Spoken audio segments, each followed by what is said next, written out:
Some company news now, private sector education group ADvTECH says restructuring and the elimination of wastage have contributed to solid earnings. These initiatives also meant that the group did not have to increase fees in that reporting period. In its interim results, the company records a strong enrolment growth at its schools division. It also indicates the rest of Africa operations is recovering.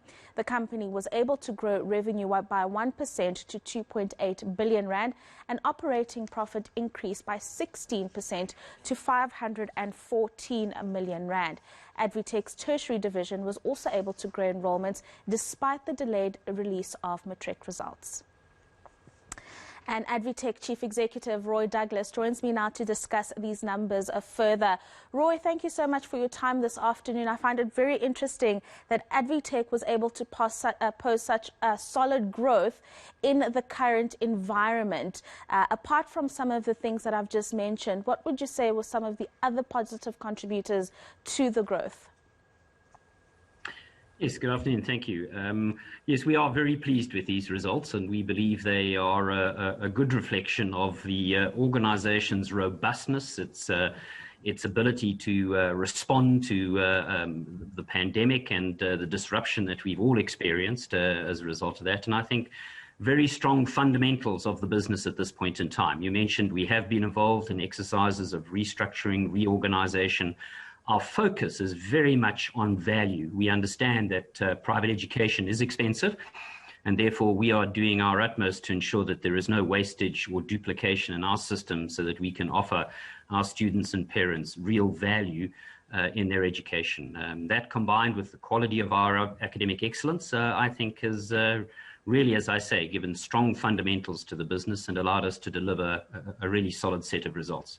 Yeah, and that has allowed, despite what you've just said in terms of private schooling being more expensive, higher school division enrollments. Are those the only incentives you've offered people who are obviously living in tougher times? The quality of education, the value. Are there any other incentives that you've offered as ADvTECH to encourage people to enroll their children in private schooling despite the cost? No, I think that, parents across the globe, but particularly here in South Africa and across the continent, actually understand the importance of good education. And they will do their utmost to seek out the best possible education they can for their children and are willing to make some significant sacrifices to do that. So I think, we are known, we have a portfolio of brands which, as I say, focus very much on very specific value propositions associated with their target market. We're delivering on those promises, and parents understand where they can obtain good quality and value, and our brands certainly are representing that at this point in time. And I think that's the fundamental underpin for the good volume growth that we're seeing. Yeah. Roy, I want to stick with this tough times and the experiences of the consumer over the last 18 or so months. Did ADvTECH have a reflection of that in its numbers in terms of defaulters? And if it did, what strategy have you employed as a group to make sure that the defaulting clients or parents are assisted, or is there any other way in which you are dealing with that? Yes, certainly. There is absolutely no doubt that in these tough economic times, we have seen higher levels of financial exclusion than we have in the past. And that is unfortunate. But it is a reality of the suboptimal economic performance that we've been experiencing, and then compounded by the difficulties, of course, of the pandemic.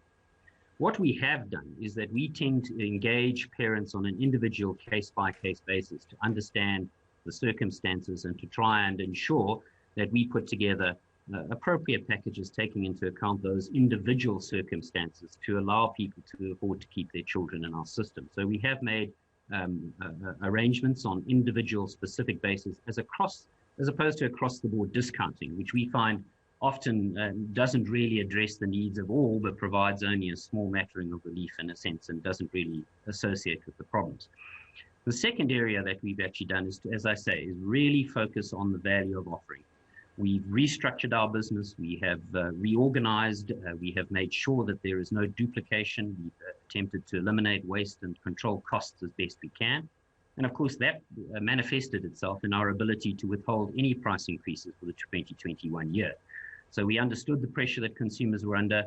We've taken the appropriate actions. We've looked to the efficiency and the optimization of our organization, and we've foregone a price increase, which is why our revenue growth is so low, and yet correspondingly, the operational excellence and performance of the business has delivered a very, very good profit result nevertheless.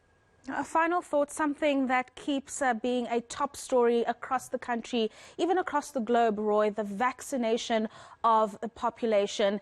What is the group's stance on vaccinating the staff complement, and what discussions are you having amongst yourselves as an executive to those who choose not to get vaccinated? Surely parents would, or some of them rather, would not want their children to be around a staff complement that's not vaccinated. So what conversations are you having as a group?